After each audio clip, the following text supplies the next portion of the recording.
Well, hey everybody, welcome to Sunday. Welcome to the live show. Glad you're with us here. Buffalo Bills, prime time tonight against Green Bay. That should be good. Before we get started, big shout out to CanadaDrives.ca. That's if you're looking for a used vehicle. You go online, you do all the searching for the car, you get approved for the loan, you choose the car, the payment is done online, and then they bring the car to you often the next day in a covered trailer.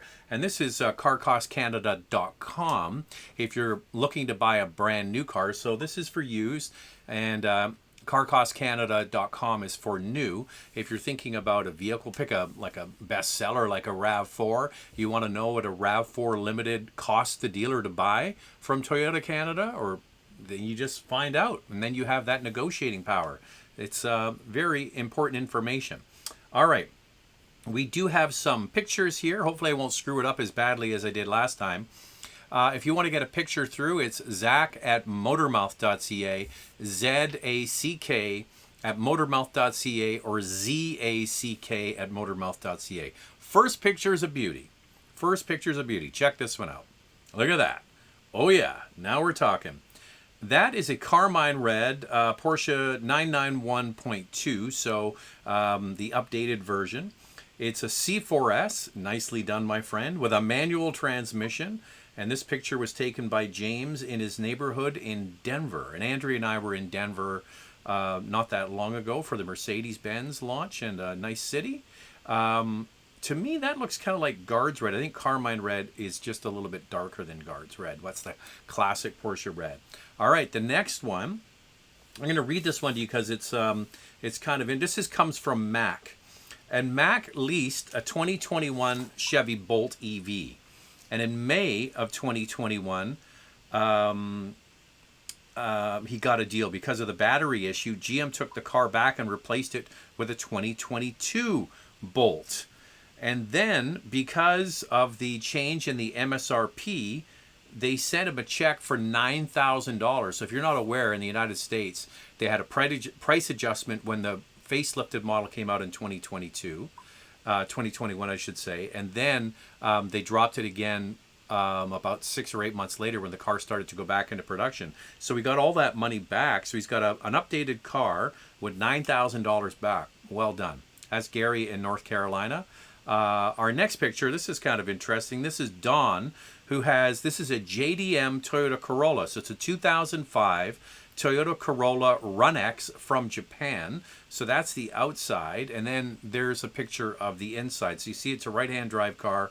He's wondering if he should keep it or move it on. I think it's kind of cool, and he says it's absolutely in mint condition. That's the thing about cars that come from Japan. Japanese owners are really quite fastidious in keeping their cars in great condition. They have very, very strict road, what's the word I'm looking for? Inspections of the cars have to be inspected all the time. And then as cars get older, they become more and more expensive to license them. So often the cars leave Japan once they get to a certain age. All right, here's a picture. This one is from John. He sent a picture of this, a co-worker's 2020 Mazda 3 non-turbo. And right behind it is his 2018 Durango GT. He says, you're absolutely right about the Durango's handling. It is, in my opinion, the best handling of the three-row SUVs. And this one comes from Johnson. He's a twin. He's got an identical twin. And he says, these are the twin cars. They're not exactly. There's an EV6 in blue, and his twins, or I'm not sure which one is his, but each twin has an EV. One has the EV6 and the other one has the ID4. So there you go. And one last picture. This one is Mark. He sent in a picture of his Tucson Limited. So there you go. All right. I'm hearing a little bit of popping noise. I'm going to turn that down. Hopefully that's not coming through on the live. You guys let me know if you're hearing that popping noise. It might just be from my speakers here. Okay, if you want to get a super chat in, that's a great way to make sure I see the question and get it answered. So if you're feeling inclined, that would be great. A nice little support for the channel, and also make sure your questions get answered. All right, we got 168 people on board. Let's get into the questions. The first one is from Sinjab. From Montreal, Quebec, any plans on getting your hands on a V60 Recharge R design? Purchase rebate is $5,000, by the way, of the provincial rebate in Quebec. We don't have any plans to get a V60 Recharge. We did drive the V60 Polestar. It was a V60 Recharge with a Polestar package on it. So please go and search the channel and look for Volvos, and you'll see this was about a year and a half ago that we drove that car. So there is a video on the channel. Sinjab goes on to say, when are you getting the Toyota Sequoia Capstone, the Expedition Limited, and the 4Runner? 4Runner, probably not going to do that one. The Expedition, I don't think there's an Expedition right now. We're waiting for the new Toyotas to come. So that would be the updated RAV4 with the new head unit in it, the Sequoia, and there's one other, waiting for the Crown, I guess, to finally come here. Hey, Zach, what do you think about excessive wear and tear protection for leases? Did you get this option in your previous leased cars? I'm about to lease a luxury car. Is it worth it? Okay. I did buy excessive wear for wheels. So they had a package where it was wheel repair, you know, if you curb a wheel. And we had an Audi A7, and I bought, I think it was like $500 or something for the wheel protection. But you could, anytime you curbed a wheel, you could bring it in and they would just fix it. They repaint it and all that kind of stuff. But what I didn't look at was the fine print, which only covered, the coverage was there for 3 years. So what I did was, when we were going to sell the car, I thought, well, I'll take it in, and any curb damage I have on any of the wheels, they'll just fix them all, and then we can sell the car with the wheels looking brand new. And I went in and I called them, and they said, oh, no, you bought that warranty, you never used it, and now it's run out at 3 years, not 4 years, which is when I wanted to use it. So excessive wear is for things like dents and scratches and stains and all that kind of stuff. I'm not sure how much they're charging for that. The one area where you obviously could have some damage and it might be worth it is for wheel repair. We look after our cars, and we tend to be very careful with them. So it's nothing I would buy again, but it's really a personal thing and how much it costs. I don't know what the cost is. Hey, Zach, any driving impressions for a Toyota Crown coming soon? Looks like American media already had a chance to drive it. There were some Canadian media that had a chance to drive a Canadian spec vehicle in Ontario earlier in the month, and apparently they're getting their hands on it. I've spoken to Toyota Canada and said, hey, we're willing to come out and drive it, but we're waiting to hear back. There's hopefully something in the works, but no, I haven't driven it yet. When will the interest hike stop? My mortgage payment is too high, and now I'm having to sell my car. Well, that's not good. Interest rates are going to really hurt a lot of industries. The automotive industry, in my opinion, is really going to slow down next year. Interest rates for buying and leasing new vehicles, it's going to be much, much more expensive. You just put the cost of money up, it gives you less buying power. So say you have $500 a month to buy or lease a new car, your $500 is now, more of it's going to be going to interest payments and less to the actual purchase price, which means you've got to drop your expectations about what kind of car you're going to get. When are the interest rates going to stop? Well, we haven't seen a peak of inflation. It's sort of rolled over. It's maybe getting to a peak now. Inflation is starting maybe to settle down. Then we're seeing high gas prices again. Diesel prices are going to be through the roof for the next few weeks. There's a distillate and a diesel shortage across North America. And as you know, all of the entire economy runs on diesel. From tractors, from farmers, to trucks, to shipping, you name it, everything that comes to your front door, whether you get it at a store or it's delivered to you, pretty much runs with diesel. So as much as interest rates are helping to cool the economy generally, we still have all of these other shortage issues that are making inflation sticky. So the only lever that central banks have is to put interest rates up even higher. So we could see that this week. I think it's the Federal Reserve's turn. Last week it was the Bank of Canada. They put the interest rates up 0.5 point. Everybody's talking in the US about 0.75 point, and they're not going to be done for a while until we start to see these things really starting to roll over. Don't forget to hit the like button. Thank you very much. If you guys could hit the like button, that would be great. We've got 40 thumbs up, 245 people on board. Cameron. Hey, Zach. Love watching you and Andrea's car reviews each week. Any chance the Range Rover Evoque is in the pipeline? Thanks. Not the Evoque, but we have the full-size Range Rover coming in a week. By the way, some good news. Finally, a CRV made it on a train and made its way here. And now we get the CRV tomorrow. And then next week we get the Range Rover. So we're excited about that. No Evoque, just the full-size Range Rover. I think we have a super chat in the pipe here. We got a couple of them. This is from Chase. When is Honda going to redesign Passport? Well, the Passport will be probably next year. So what they have is the Pilot is going to be coming out with a redesign, and then the Passport built off that. So probably next year. We have another super chat. $10, no question, but we'll take that. Thank you very much. Appreciate it. All right. Any more super chats? That's always a good way to make sure your question gets answered and I see it. All right.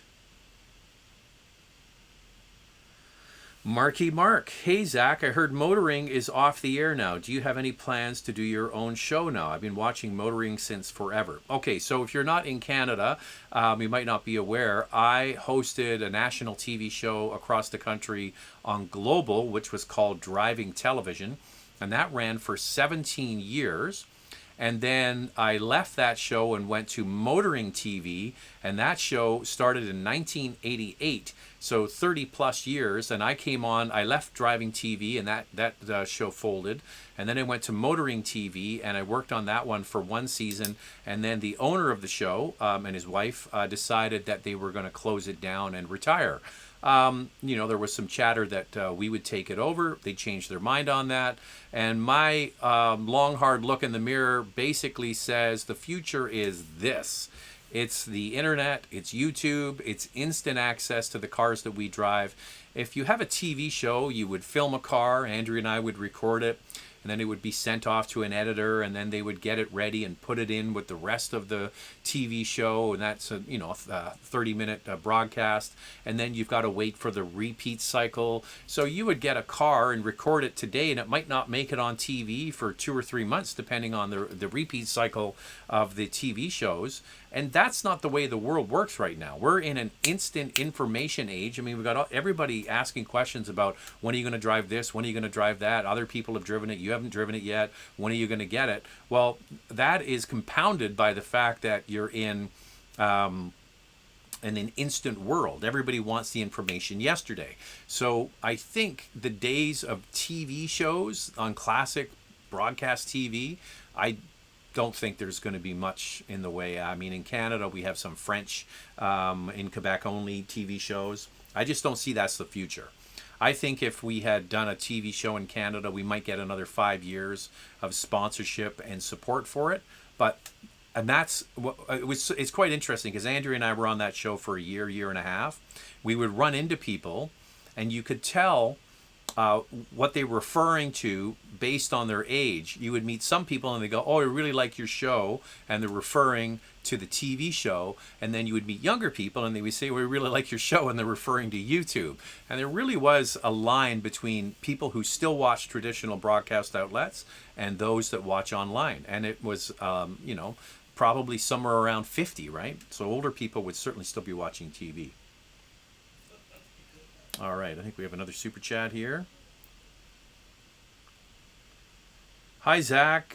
Do you think buying a base model Lexus ES 250 all-wheel drive is a good idea? Yeah, there's nothing wrong with a ES. An ES, so the all-wheel drive variant of that is the same drive line basically as the RAV4. They took a RAV4 they took a RAV4 all-wheel drive system and modified it for Camry. It was sold as a Camry all-wheel drive. And because the Lexus ES is based on the same platform as Camry, they modified it for that vehicle as well. So we're not talking about anything that's exciting to drive. The nice thing about Lexus quality is that, especially with the ES, it's been around forever. It's a well-known platform with lots of reliability. So sure, you're not getting the most powerful version. You're not getting the hybrid, but you're getting something that is going to work. And the nice thing about a Lexus is it does typically come with more standard features than you would. Another one to consider, is you haven't considered it, is the Camry all-wheel drive. Same drive system, same all-wheel drive, modified one for the bigger vehicle, okay? And there might still be out there, probably not, but it'd be worth trying to find out if there's any Toyota Avalons still kicking around. So Avalon by Toyota has been discontinued. That's the cousin of the Lexus ES. So they were on the exact same platform. One was marketed and built as a Toyota. The other one is a Lexus. So that's something you could certainly look into.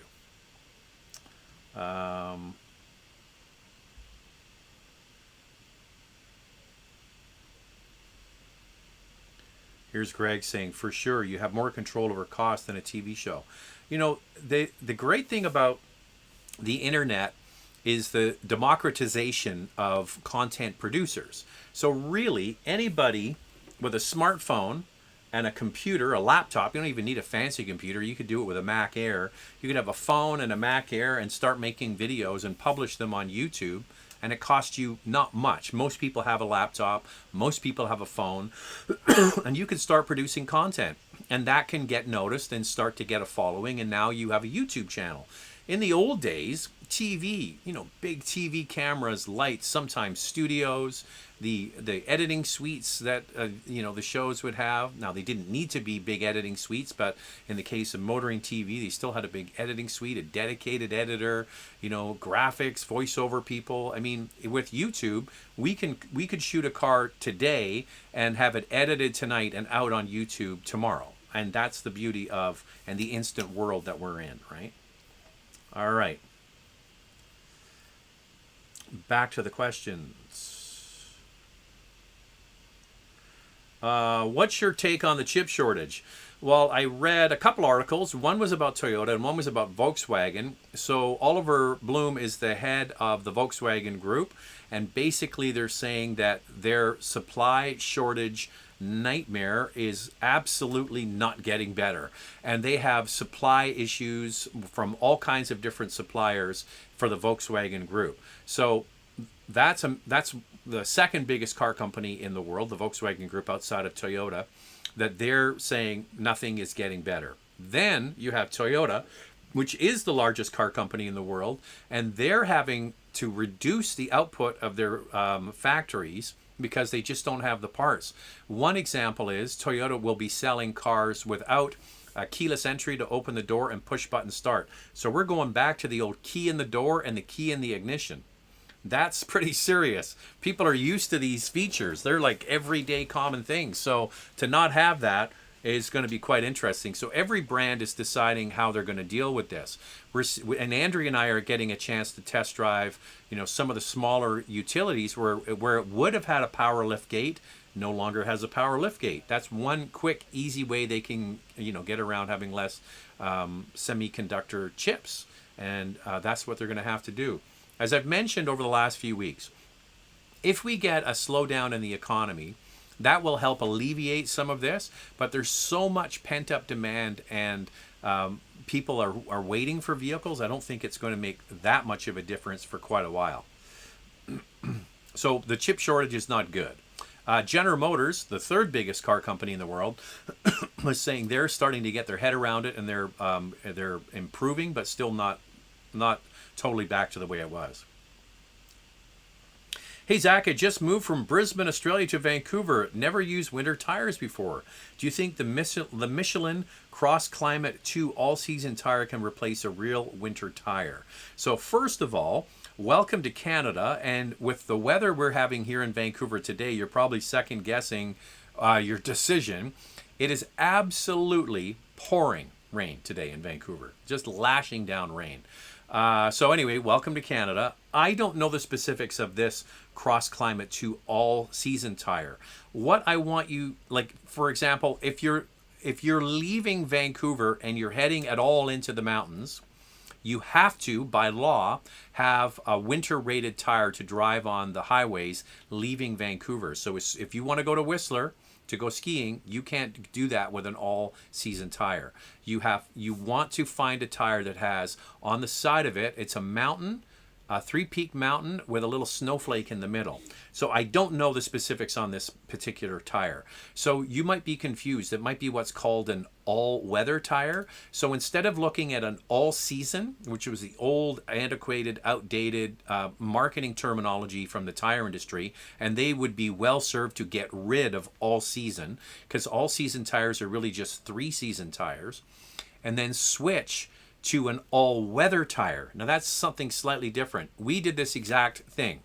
So we have a Honda Civic, and we bought the car a year and a half ago, and it came with, you know, all-season tires, what we call three-season tires.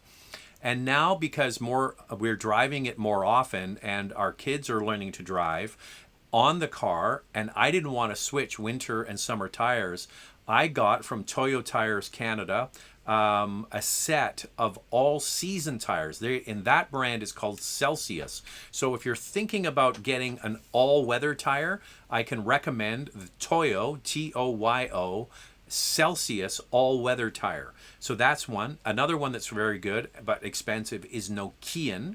Remember Nokia flip phone? It's Nokian with an N on the end, and they're called the WR. That's a high-end all-weather tire. And then there's General Tire has a good all-weather tire. So that's what you want to look for a tire you can leave on. But if you're considering going up into the mountains, it's better to have good winter tires. I think the interest rate hikes are either done or very close. Well, all the chatter coming out of the Federal Reserve that I've been hearing is like they're going to be on this until the end of next year. Whether that means they're going to have big jumps like, 0.75 of a percentage point, not sure, but I don't know. It's going to be interesting. Hey, Zach, I really appreciate your honesty.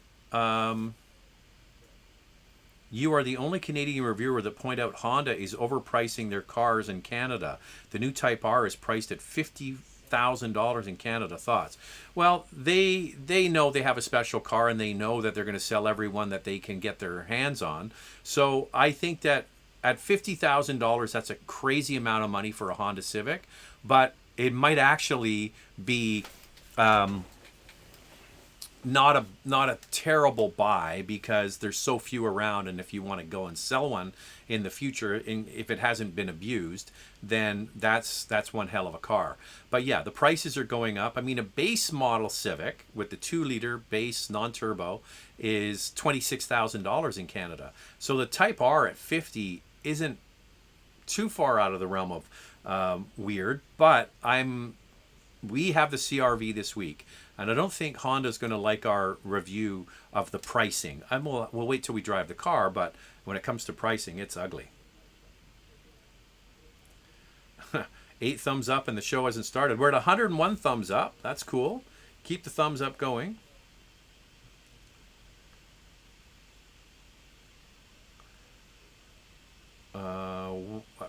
If you think about the aftermarket leather seat cat skin, are they really worth it? I don't know anything about them.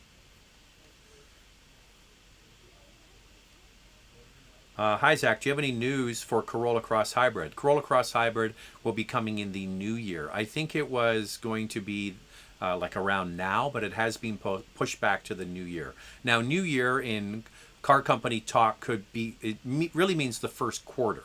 So basically from January to March. I think it's going to be a little bit earlier than that. Honda teased the 23 Accord with the 12-inch touchscreens. Thoughts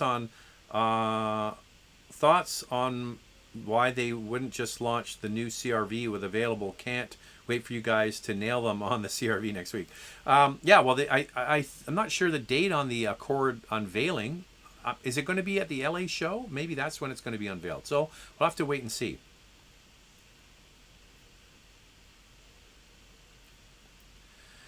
Is 248 horsepower and 400 pound-feet of torque enough for a midsize SUV? Yes, because torque is everything when it comes to SUVs. You want to be able to get away from a traffic light, stop sign, pull away from other traffic. Yeah, 400 pound-feet is a lot of torque. Harpreet is here. Nice to see you, Harpreet. Oh, here's Daniel with his wristwatch check. Wrist check. So I am wearing, this is the OG. This is an Omega Speedy Pro or Speedmaster Professional Moon Watch. So, oh, and I showed you last week. I still have it here. I have the Moon Swatch. Okay, this is actually good. We'll do this. We'll do this. Take this one off. So this is the original. I didn't even think about that when I wore it. So this is the original, and this is the Moon Swatch that's made out of plastic. But the Swatch quartz version, and then the real one. But this one is the OG because you know the year they landed on the moon was 1969, right? With this watch. And this is an absolutely 1969 version of this watch. And it has special script on the back. It says, first watch worn on the moon. And they had that case back on this watch from 1969 into 1970, and when I bought the watch, I saw the script on the back. I saw it online. A local guy was selling it on Craigslist, and I was like, now that is rare. I know that's rare. Anyway, I stole the thing. I didn't steal it, but I got it for a crazy good deal. But it's cool. All right, so back to your question. Get me going on watches. I love watches. Do you know which types of cars these days have the shortest wait times? I'm assuming compact and mid-size sedans. Yes, I would say fish where people aren't fishing. So go and look at mid-size sedans and brands that are not hot, like you get into the mid-size sedans. It's Accord and Camry, but then there's everybody else. I'm sure if you went to a Subaru dealer and said how long to get a Subaru Legacy, wouldn't be that crazy long. So yeah, go and look where people aren't shopping. So anything crossover SUV, anything hybrid or plug-in, the wait times are crazy. So what's interesting, when we were with Toyota in June in Texas at their head office in Plano, Texas, they told us that there's a shift back to compact cars because of fuel prices and because of availability, I'm sure too. A lot of people are reimagining the compact car, like in their case it would be Corolla. Vehicles like the Civic, and anything that's small and fuel efficient is probably not a bad way to go. But if you're looking to be able to get it right now, something like a Subaru Legacy wagon would be maybe a good place to look. Not a wagon, a sedan. It's early, but will you be reviewing the RAV4 anytime soon? I want to see the larger screens and how they work. Yeah, I was just mentioning that. We're waiting for, I got an email from the person that looks after the Toyota fleet, and they said that there's inbound. So once we get them, we'll definitely cover them. Hi, what would you recommend, RAV4 hybrid or Venza hybrid? I have a Hyundai Elantra 2021. Is it worth trading for a hybrid SUV? Yes, if you've got, well, you know what, maybe not, because the Elantra is going to get good fuel economy, and you're going to go up in size to a RAV4, and so you're going to get maybe slightly better fuel economy. You got to buy a new car and pay the taxes and pay the difference and all that. Is it really worth it? I mean, you already have an efficient small car that is really quite roomy with a big back seat and a big trunk. The RAV4 hybrid, in my opinion, is the best car on the road for the price because you get so much. You get a compact SUV, you get Toyota reliability, amazing resale value, and it starts at $33,000 in the Canadian market. But you already have a car that's fairly efficient. Is it worth to spend the extra money and the headache to wait for a RAV4? You can kind of have your cake and eat it too. What you might want to do is get in touch with Toyota. I like the RAV4 over the Venza just because I think it looks better, in my opinion. Is order the car because it's going to take months and months and months and months for the RAV to come, and all that time you're driving your car, which is a good one. Here's James. Hey James, welcome to the show. Thanks, Zach. I appreciate these talks on Sundays. Well, thanks for being here. All right, 134 thumbs up. That's cool. All right, back up to the top. All right.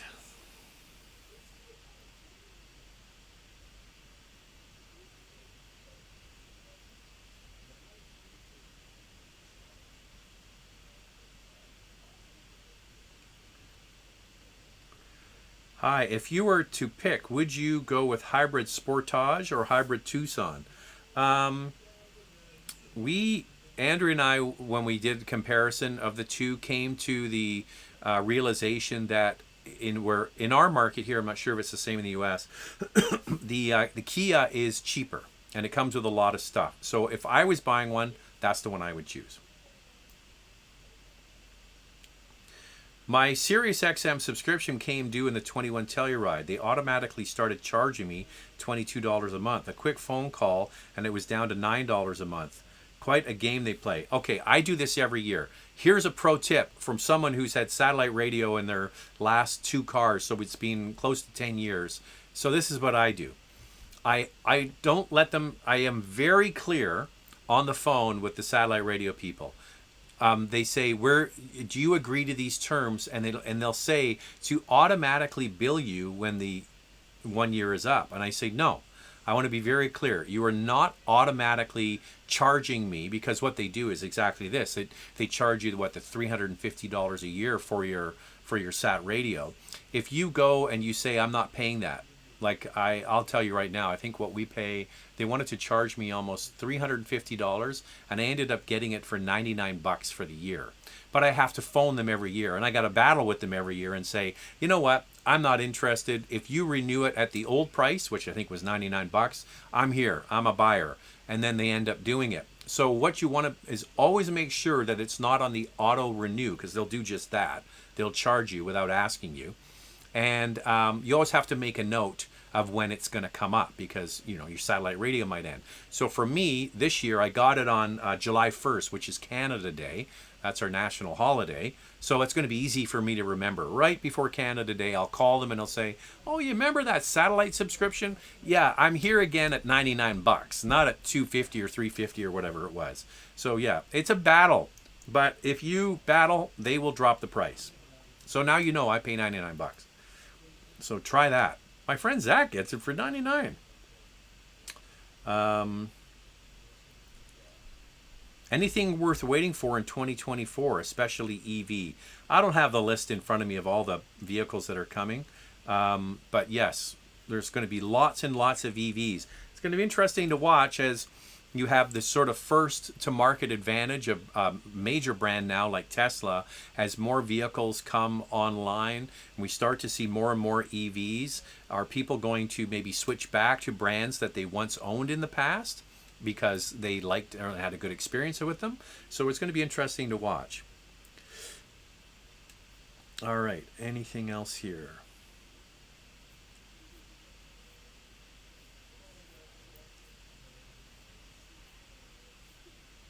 Gotta find where I was.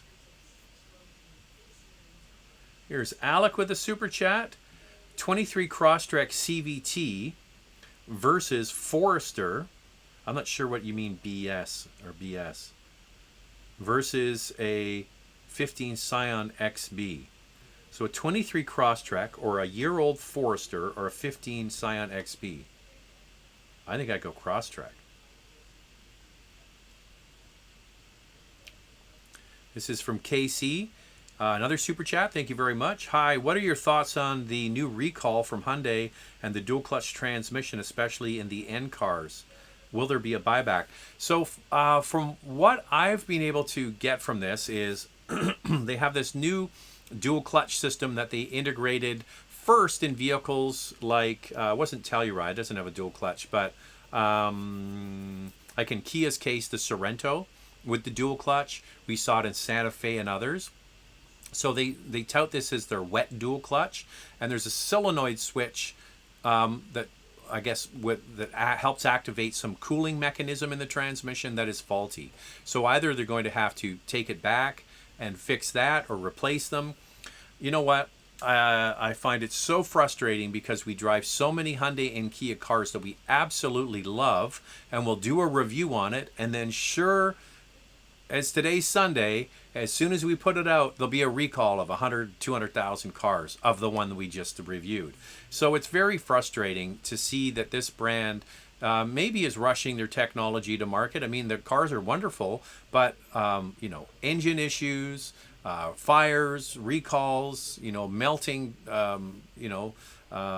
trailer connections. It's just not good. But yeah. And then you get a brand like Volkswagen, who's been making dual clutches for all these years, and maybe that's why a GTI might not be a better idea, because they figured that stuff out. Here's another super chat. 2018 230 X-Drive, 34,000 kilometers for $31,000. Thoughts? So the car is now 4, soon to be 5 years old. The 2 Series is a wonderful product at low kilometers. That's very good. And the price seems kind of okay. I don't know. What I would do is I would get on... you can. I was going to say go to Canadian Black Book, but they've shut that down to the public. I don't think that sounds too bad. I like the kilometers for the age of the car, but as anything that's used in German, you have to get it inspected, and you have to do your due diligence from somebody that knows the brand and see where the state of the car is. But it is a great car, and a lot of fun to drive. So considering the price of used cars, it doesn't seem too crazy. But then again, it is 5 years old, so it's getting up there. All right, back up we go to the top. Almost 400 on board now. That's awesome.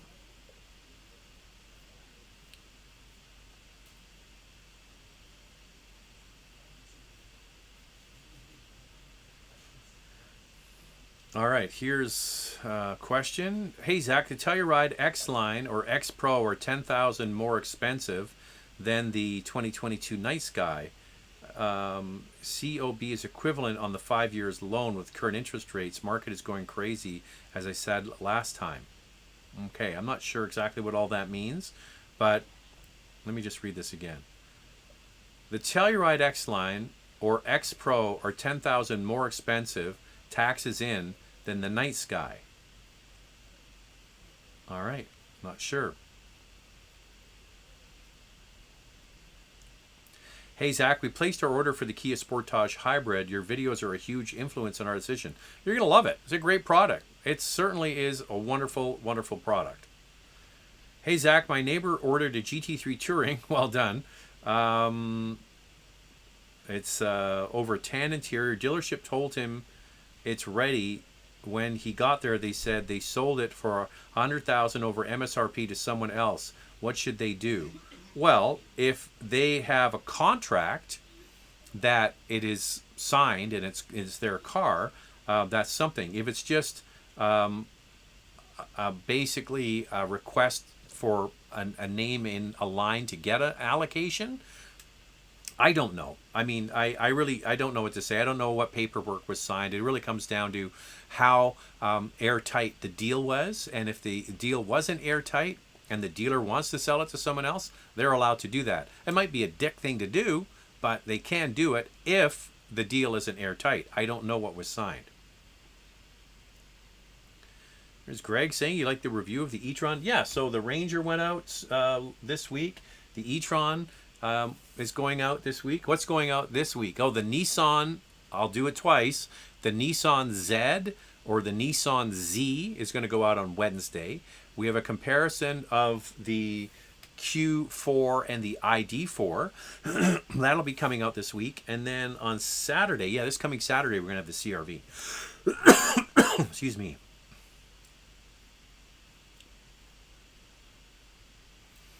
Hi, Zach. Considering buying a 17 Subaru Outback 3.6R Premier. That's a cool engine, 135,000 kilometers.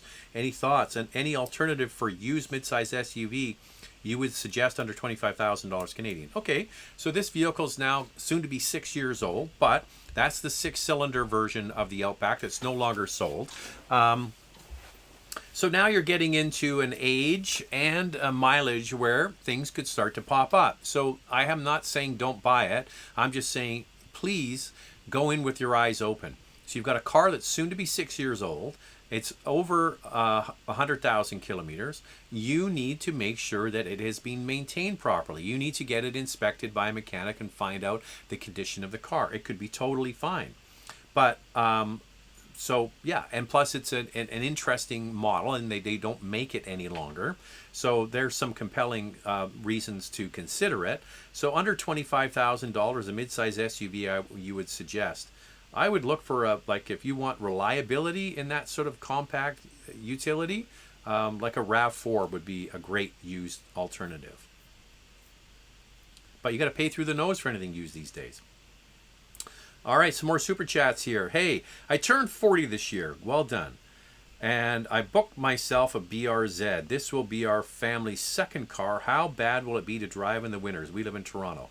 Well, it ain't going to be great. Listen, you have to really think about what you're doing and make sure you invest in a good set of winter tires from a brand that's reputable. Don't buy cheap Chinese knockoff tires that you can get on the market. So you want to go to a name brand that does the research and produces high quality tires. So a big part of driving a sporty car like that in the winter, the tires are number one, and number two is the driver and how attentive you are to driving a rear-wheel drive car in the winter. Now, you're in Toronto. Yes, it snows. Yes, there's slush. There's all that. But the good news is you live in a city where they're going to clean the main roads anyway quite quickly after a snowfall. So it really comes down to using your brain and driving to the conditions. The tires, you got traction control, stability control, all stuff that was not on rear-wheel drive cars years ago. And years ago, people used to drive it, and they didn't have the tire technology we have today. So yes, it can be done, but you have to also temper your expectations about what the car can do in severe weather conditions. If it's a big snow day in Toronto, leave the car at home and take the TTC. But then the next day when they clear it, get out and drive it again. Here's Alec with another super chat. I have a 15XB, okay. Looking for my happy place in a subcompact or compact SUV. Shortlist is 23 Subaru CVT base or Forester base, which most like my XB. I would say the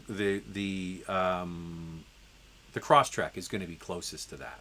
I mean, yes, you can. A Forester is boxy and bigger, but the Forester has a bigger engine. So you got the 2.5 liter engine. You know what? If I instead of going for a base Forester, go for the upgraded Crosstrek with the bigger engine. So don't get the Crosstrek with the 2 liter base. Go up just a little bit and get the 2.5 liter. Then you've got a little bit, that's the car that really, that's the way it should be sold in my opinion.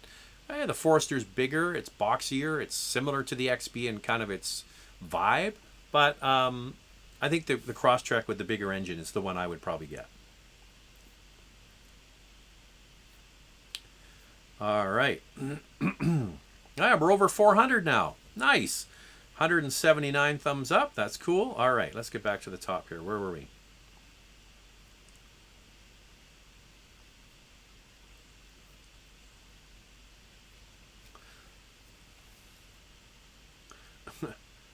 Did your wife allow you to get a Ford Maverick? No, it wasn't that Andrea allowed me anything. It's just that we looked at it.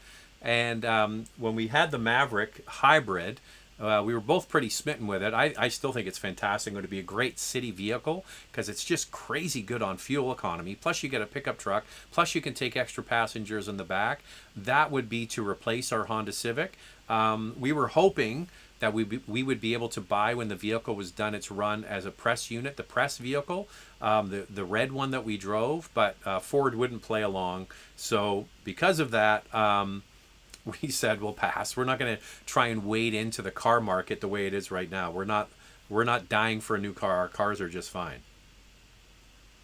Okay.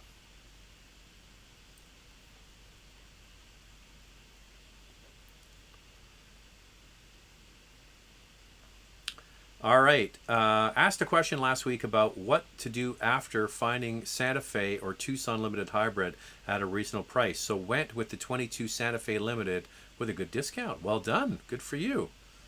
Nice one. Nice sweatshirt. Go Bills. It's going to be good.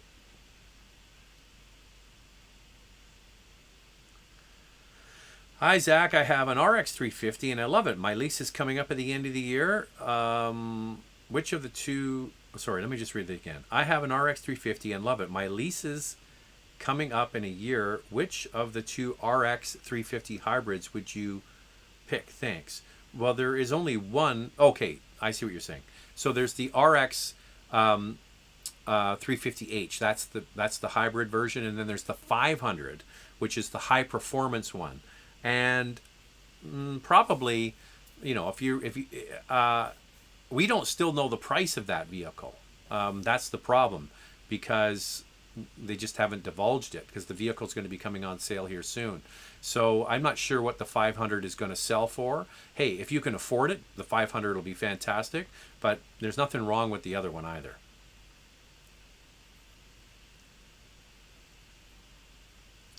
Hey Zach, what are your thoughts on the 2022 Hyundai Santa Fe hybrid luxury? Would you recommend it? I'm considering it for my growing family.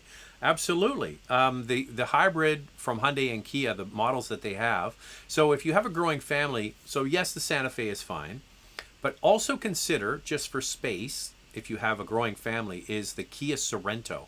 Same driveline, same platform, different packaging, obviously, and that has the 3 rows as standard equipment. It only seats 6 people, but I'm not sure how many kids you've got. But yeah, the Santa Fe is going to deliver amazing fuel economy compared to a regular gas model, and really nicely put together.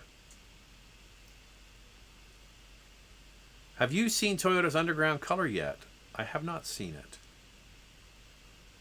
I'm working with a guy for 9 years who has had a GMC truck, to a Dodge truck, to a Cherokee, to a higher trim Cherokee, to a Grand Cherokee, and this weekend he traded in for a GMC Canyon. Full circle. Hi Zach, watching you from California. Happy holidays. Well, thanks for being here. That's awesome. Appreciate it. What can you say about dealerships taking advantage of this car shortage, a 20 above MSRP? Well, the only reason I don't listen, if car dealers are going to be car dealers and do their usual stuff, some of it really not that ethical, that's one thing. But I want to meet the people that will pay over 20% for a vehicle. Like, I just wouldn't do it. I would just say, no thanks. You want an extra 10 grand for this car? See ya. And if everybody did that, then it would work. But the problem is they'll find somebody to pay it. So it's one thing for them to charge it. I want to meet the people that will way overpay for a car. I think that's insanity.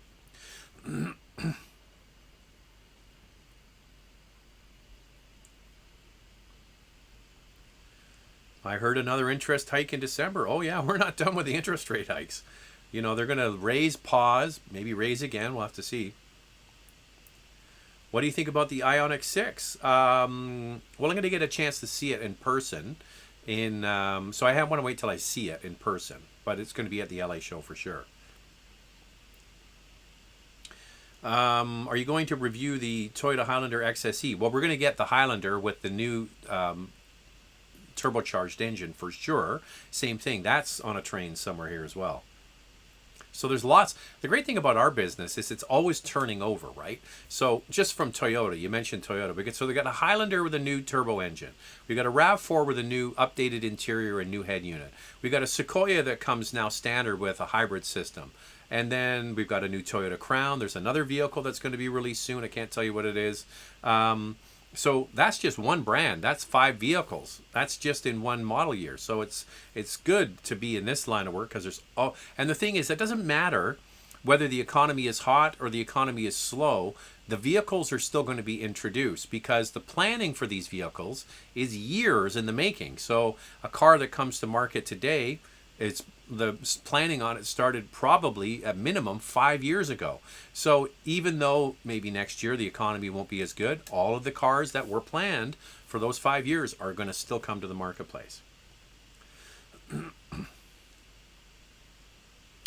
you recommend a sports sedan with a powerful engine, no more than $50,000? I would say, while you can get it, the Kia Stinger is pretty nice. It's got the 3.3 liter turbo engine, 365 horsepower, very comfortable, large size. It's got a lift back like an A7, and it's going to be gone. I think the production ends in March, so that's one to consider. Interesting comment by PHEV PEI on interest rates, everyone be bawling when money was pretty much free.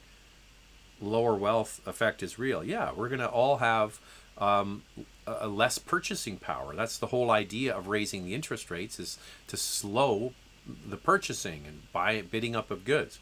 Okay, we have some more super chats here. Oh, Zach Massey. I think the most quoted man in Questions, Coffee, and Cars is Zach Massey. Thanks for being here on the live show. He always comes up with very good questions, therefore he gets chosen for Questions, Coffee, and Cars. So, Zach, good to have you here. Hey, Zach, loving the reviews. My mom has an A35 and wants the next vehicle to be a compact sport SUV. Okay, I'm missing something here. A sports SUV. She's looking at I think that's a Macan S, SQ5, GV70 3.5. Any other recommendations or comparisons between these three vehicles? Okay, so the A35, that's a fun little Mercedes. Now, of the Macan S, the SQ5, and the GV70, there's really no comparison when it comes to fun factor and just straight out performance. So the Macan S at 375 horsepower, and it's a Porsche and great resale value and amazing build quality, and it's all of that, plus it's a Porsche, is all fantastic. So that would be my choice, but that's not the only factor when it comes to buying a car. So of these, it's the smallest. The SQ5 is on a similar platform, but it's not exactly the same. That offers a good all-rounder kind of effect. And the GV70 3.5 is I think it's slightly bigger than all of them. But if you're just looking for a sport compact SUV and you don't need a ton of space, then the Macan S is, plus the resale value is great. This is another super chat, APS. Thanks, Zach. The Outback is CPO by Subaru dealer. Yeah, that's the way to buy a car. Oh, so that was the 3.6. So that was somebody. This is the person that asked about the car that's got the 3.6R, and it's CPO. Not sure when the CPO runs out, because from what you're saying, it's a 17 model. I'm not sure how much longer that extended warranty would go, but it's worth asking. Keeping the car under warranty is a good way to go. All right.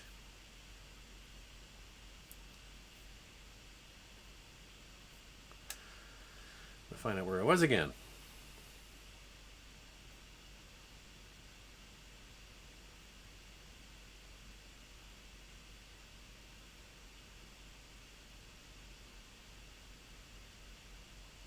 My dad wants to replace his late model Murano Platinum with a new Audi SUV. That's great.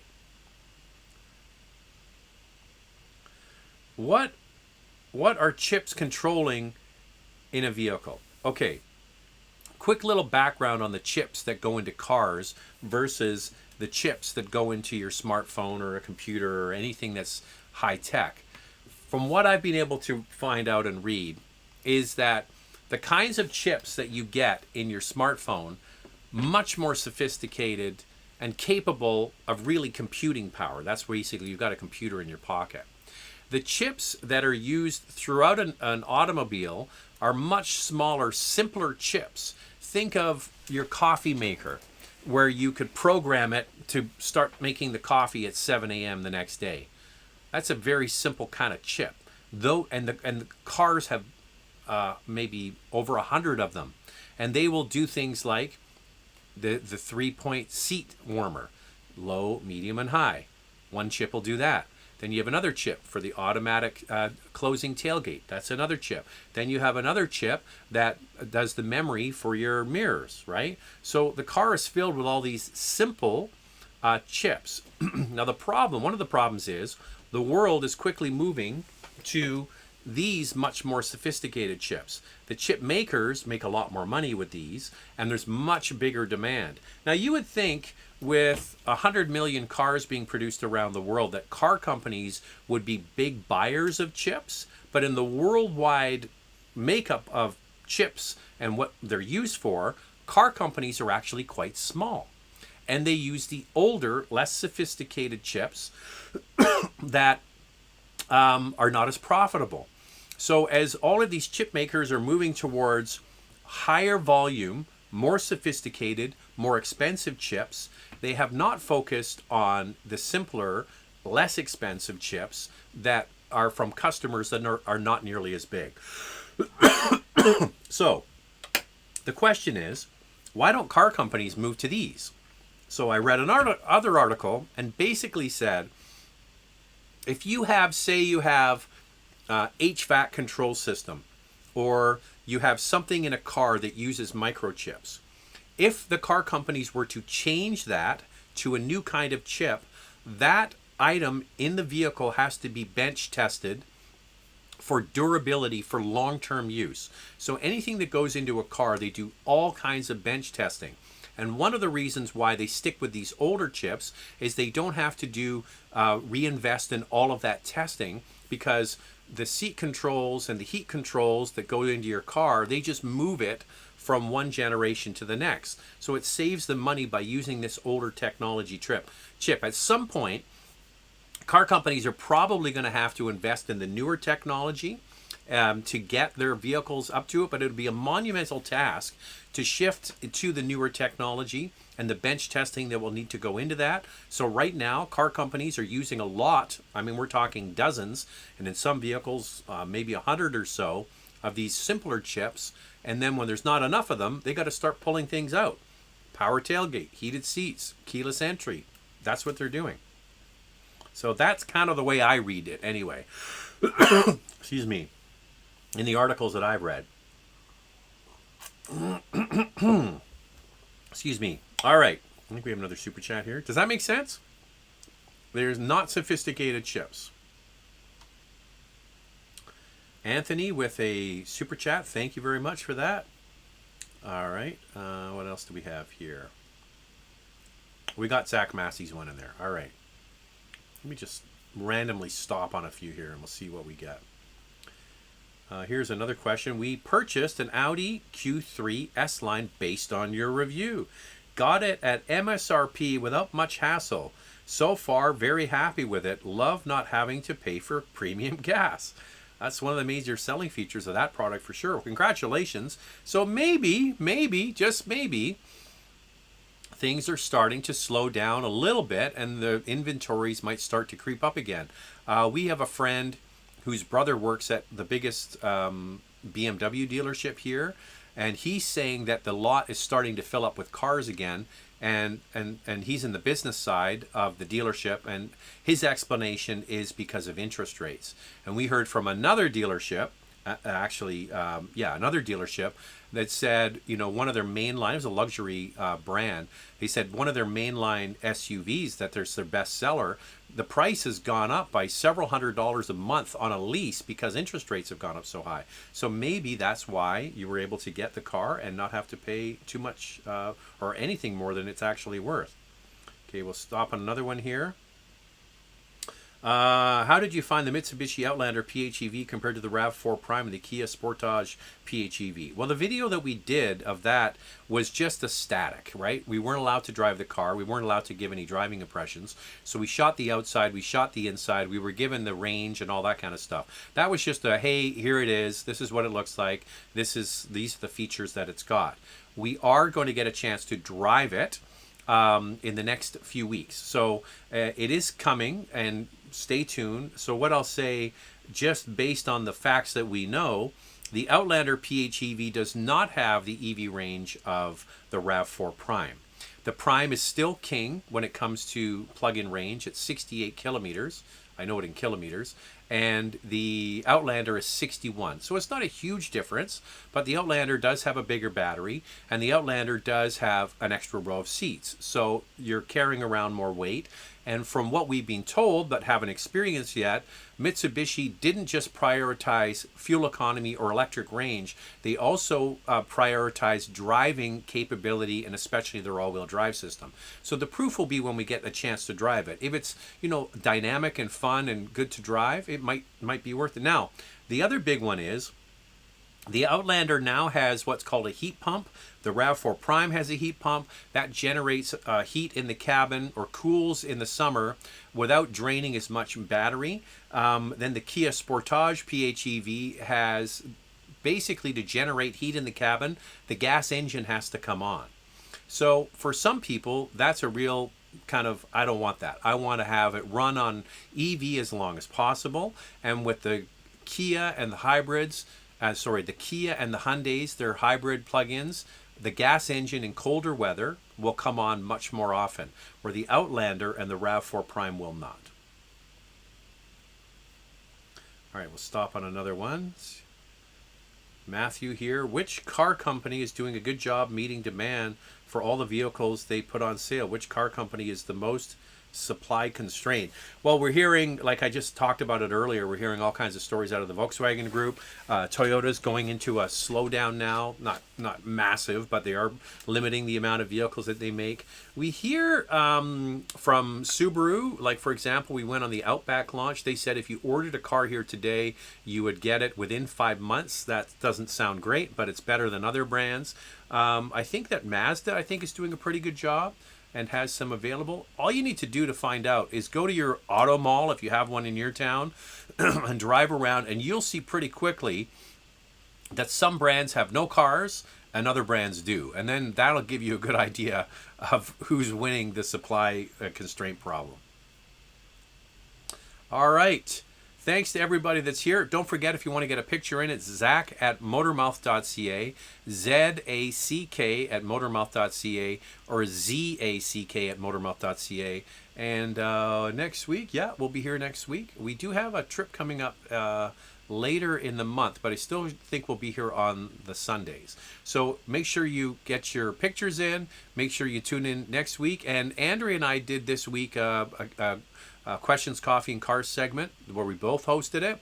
We're going to be doing more of those over the next few weeks, so keep an eye out for that on Instagram. It's motormouth_Andrea. And thanks to everybody that tuned in. Thanks for all the wonderful, generous super chats. Appreciate you guys, and we'll chat with you next Sunday. Go Bills, go.